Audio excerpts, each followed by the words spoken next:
Hello everyone, my name is David Webb, and today we're going to be talking about 5 simple things that you can do right now to make writing your book so much easier on yourself. Let's get started.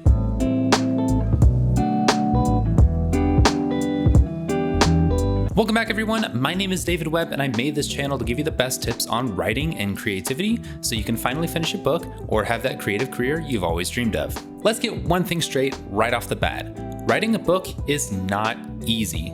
Don't let the title of this video fool you. It is pretty difficult, time-consuming, and there's a lot that goes into it. But there are things that you can do in writing that will just make your life so much harder. Likewise, there are things that you can do to make your writing life so much easier. And today we're going to be talking about 5 of them. So let's jump right into it. Number 1, know your characters, but not obsessively so. Before you even plot your story out, you need to figure out who your characters are. Knowing who they are, knowing how they react to certain things will determine how you structure the narrative. So many things will be dictated by how the characters interact with each other. So it is important to go into your book knowing your characters. However, don't take this too far and don't waste a ton of time on your character sheets. So many writers think that knowing every single little thing about their characters will just make them that much richer. But I promise you, writing a 5 to 50 page character analysis is not going to make your writing any easier. It's just going to distract you. Unless it's integral to the story, knowing every little bit of your character's backstory isn't going to help you. Contrary to popular belief, your personality is not permanent. It changes over time. It's so much more important to know who your characters are in this moment, in the time in which your story takes place. Knowing who they are and how they react to certain things is so much more important than knowing the details about their past. Again, unless it's central to the story. So please don't waste a ton of time studying your character's favorite food, their favorite movie, their first kiss, their first love. Don't distract yourself. Number 2, forget world building. That's 2 pieces of advice right in a row that I know is going to bug a lot of you. And yet it's true. Just like you can get lost in the details of your character, you can get lost in the details of your world. It's another one of those things that if you get too hung up on, it'll distract you from writing. Furthermore, you'll have all these extra details about your world that you'll inevitably want to put into the book somewhere. Extra information that the reader doesn't need.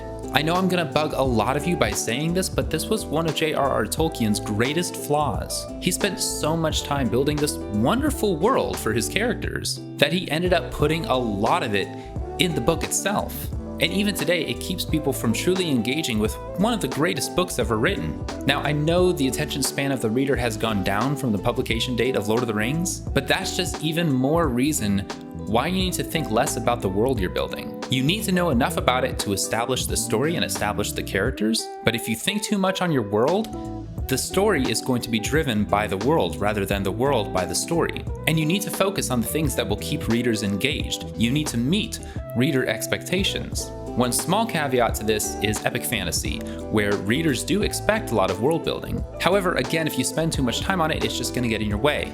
I know a writer who has been wanting to write these books for years, and yet for years he's been stuck on world building. It has kept him from writing the book. The world building needs to serve the narrative, not the other way around. Otherwise, you're just going to end up with a rambling mess. Number 3, plot your story before you write. Yet another unpopular tip, especially with you pantsers out there. But think about it.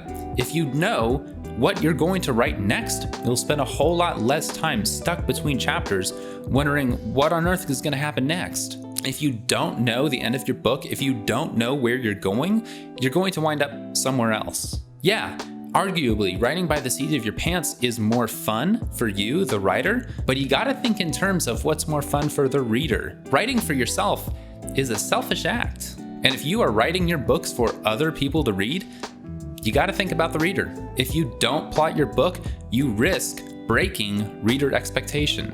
And if you and the reader are expecting 2 different things, one of you is going to be disappointed. And it's so much better to disappoint yourself just a little bit than disappoint the reader and keep them from reading the rest of the book, and therefore any other books you might write. Before we move on to tip number 4, please do me a favor and hit the subscribe button down in the corner if you haven't already. I'm planning a video series when I go very in-depth with plotting versus pantsing, and I want you to be here for it. I promise it's not going to be me standing there just preaching about how good plotting is, though that will come up.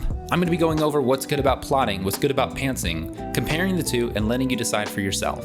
So if you haven't subscribed, please do so, and make sure to hit the bell and be notified of all future uploads. And now, back to the tips. Number 4, infuse each chapter with theme and conflict. This one is not so easy, but it is something simple that you need to keep in mind with every single chapter because it'll make the editing process go by a whole lot faster and a whole lot smoother. As I stated in previous videos, theme is crucial to the story.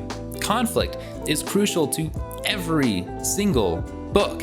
It's what keeps the reader engaged. It's what keeps you, the author, engaged. It's going to make your chapters so much easier to write because conflict by nature is engaging. So remember to always keep conflict at the top of your mind. And then finally, number 5, do not edit as you go. You're just going to have to trust me on this one, guys. Editing as you go along will slow down every single part of your writing process. It will also discourage you because if you do not shut off that editing part of your brain, you'll go through your book noticing all the little flaws in it, every little thing that you can do to make it better. It'll make you second guess every single thing you write, and that will only distract you. It'll only make your book harder to finish, and it'll take so much longer. So with every single book you write, just write it. Just get through the first draft, get through the messy draft, and then you can edit it later. And with that, that is going to wrap up today's video. Thank you again for joining me. Be sure to hit the subscribe button if you haven't already. My name is David Webb. Can't wait to see you all again and get some writing done.